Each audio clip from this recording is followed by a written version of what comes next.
hear there is us in actual fact, but mainly what they call here in Australia and all over the world is pirate cassettes, which are basically made out of reproductions of the original thing and possibly assembled in places like Singapore, Hong Kong, and they distribute them here in Australia without the authorization of Festival, our recording company. And they sell them apparently in markets and places like that.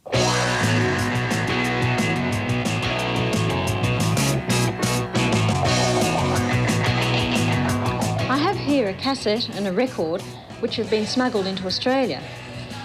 They're pirated versions of genuine originals which have been recorded by recognised recording companies.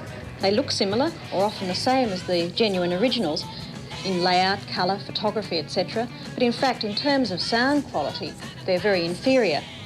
Faults such as distortion, clicking, fuzziness, etc. lead buyers to criticise them as rubbish and a sheer waste of money. Even so, some record stores, and in particular street markets, are selling them in large quantities, and people think they're getting a bargain for, say, $4, whereas in fact that's a bit of a waste of money for such poor sound quality.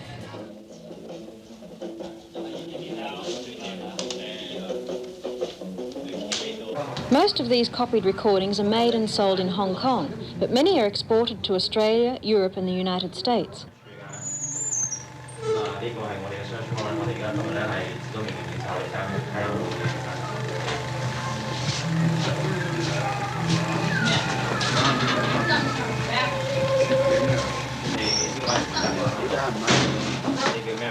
In Hong Kong, the authorities are trying to stop this illegal business, and a special copyright unit has been established to prosecute the makers and sellers of pirated records.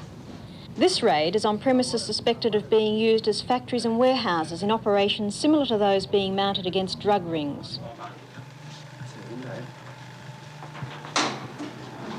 Hundreds of thousands of cassettes, records and cartridges have been seized by the copyright unit since it was set up in 1973. Naturally, the recording companies in Australia are deeply concerned about this illegal business, and they and local artists could be losing millions of dollars in the flood of pirated recordings.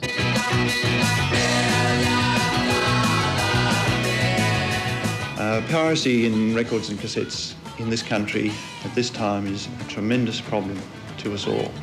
They are coming in their hundreds of thousands, and if it weren't for the work of record companies like ourselves and the assistance we are getting from the Commonwealth Police, it could well have put us out of business by now. Where it is really hurting, and what we are really finding now, is that local artists are being hit, particularly people like Skyhooks and Sherbet, where they are not being paid any royalties at all from the sales of thousands of their cassettes.